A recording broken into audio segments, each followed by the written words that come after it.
Whatever you want is yours, and you attract that by faith. You cannot attract anything with worry. Worry is pushing things away. Worry is not good for anything. And guilt is not good for anything. If you want to live a life that makes you a natural recipient of your own dream, because the dreams and visions that you have had inside of yourself are yours, and you are the one who is attracting the circumstances, the connections that makes for a dream come true, which is you believing in your own ability to manifest. It is you believing in your own dream and vision, and it's you becoming a receiver of your own desire. That's how it works. So you don't have to be in ecstatic gratitude, down on your knees crying in thankfulness every day for everything. You can just put on a little smile and feel good about your life and feel content where you are right now. That's what's making you move forward. That's what's attracting the next thing that you need on your journey. Because everything happens in steps, and everything is not gonna fall in your lap as by the snap of a finger. 2 fingers maybe it's needed to snap fingers.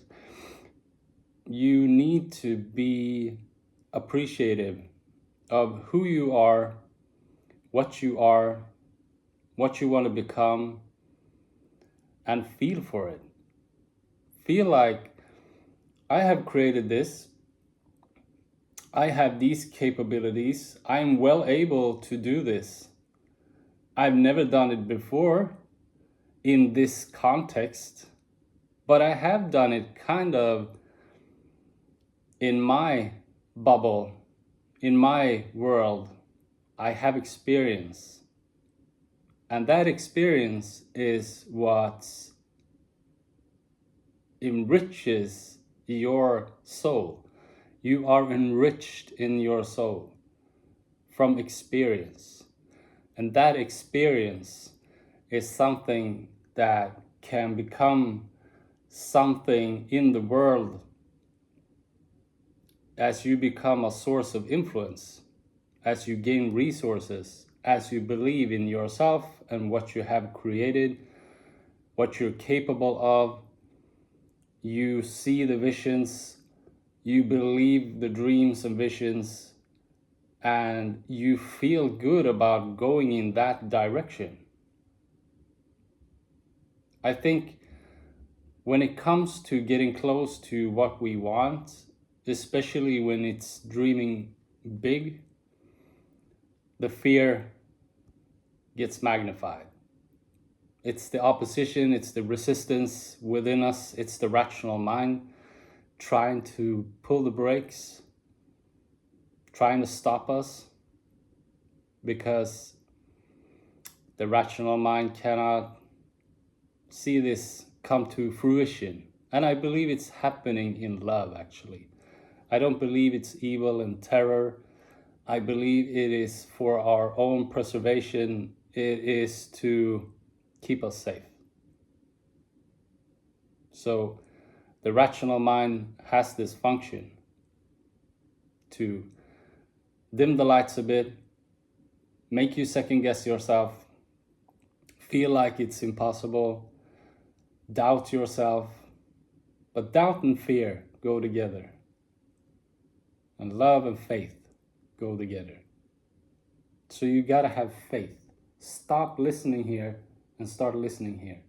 When you see your visions, when you see your dreams, when you feel for them, when you connect to them, when you engage in the possibilities of everything revolving, all of that, and you stay connected here, and it feels like a breeze, it's not a heart attack, it feels good. Well, that's faith in your own dreams and visions. And as soon as you worry about that, that's a different kind of feeling. If you don't feel worthy of it, that's a different kind of feeling. To feel worthy of receiving your own dream, you are the creator. You are God. We are God. And you have visions and dreams that you hope for, that you believe for, that you have a strong sense of faith in, that you attract with your own feeling good about it. That's all you. That's all you. The connections that happens in the world that enables things, that takes you forward and lets you meet people and whatever, that's God. That's God working behind the scenes, because God is not restricted to your personal cognition as you are the first person character starring in your reality show called your life, your human experience. And that's what faith is all about. Because otherwise you take control, and that's the rational mind, starting to send emails and starting to shoot all over the place. That's more of a panic. That's a lot of doubt. That's not a lot of faith. Faith is just, I've done what I've done. I can do more. If inspiration comes to me, I will do more, as I'm doing this video right now. And I will write something about it and put it in the description. But I need to stay in faith. I need to stay in faith and believe in my own ability to manifest my own dream. I need to believe in my own power. That's how it works.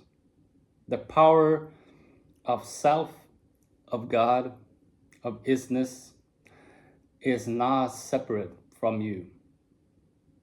The only separation is the illusion between that and your personality, which is your ego and your cognition. But that's just the game. It is the mind game. It is the expansion game. It is the understanding, evolving, soul enriching. And as you feel yourself rich spiritually, then it's just a matter of time before that becomes a reflection back to you in the real world, the physical world, the world of illusions that just mimics what you maintain and entertain inside of yourself. That's how it works. You are God. You are Source. You are having a body. You have a personality. You are having a human experience. But if you come from the right standpoint, from the core, and understand this, you believe in yourself. You believe, you have faith in your own ability to create anything. That's the truth. That's God's promise. That's the truth. That's why guilt and worry and feeling unworthy becomes hindrance. And you have to make it right. So you have to prove to yourself that you are worthy, that you are a worthy recipient of receiving your own dream. Or else you will put a stick in the wheel of your own bike going forward. And that's not being in a state of repent for 20 years. This is something that is all about forgiveness and recognition of who you truly are, and realizing that you have made a lot of mistakes, but you are not a failure, and you will never become a failure. You were never a failure. It's all a bunch of mistakes. It's trial and error as you course adjust and become you, the authentic expression of who you are. And as you stay on course, then you stay in alignment with love and the power that creates everything in the universe. And then your dream is actually more of a grain of sand in the Sahara Desert compared to the entire universe. So it's all perception. I'm not meaning this out of a perspective of being ungrateful and taking it for granted. Don't take anything for granted. Be grateful for everything. But the realized dream for an individual, as in how much power and what is being created coming from God, is nothing. It's nothing. God creates galaxies, planets, all of that stuff. When you receive your biggest dream that blows your mind and turns your life upside down, that's just like that for God. It's all perception. God is creating everything. God is the unconditional source of love. God is pure energy. But God is not such a big deal. God is not such a big deal. We have misused that in religion over thousands of years to gain control over individuals and have them submissive. But God is not such a big deal. I've experienced God firsthand, no hands, for 4 hours approximately. I was in pure loving awareness, conscious energy. And there is nothing to fear there. And it's not such a big deal. It's just all giving. Trust that. Have faith in that. And feel for it. That's your connection. Things will not happen otherwise. You need to believe, and to believe it so much, and reinforce that belief with what you create, how you talk to yourself, who you hang out with, what you do, and everything in your life to be dedicated. Then you will build up a strong faith, and that faith is what's gonna lead you to that connection. I love you. Bye.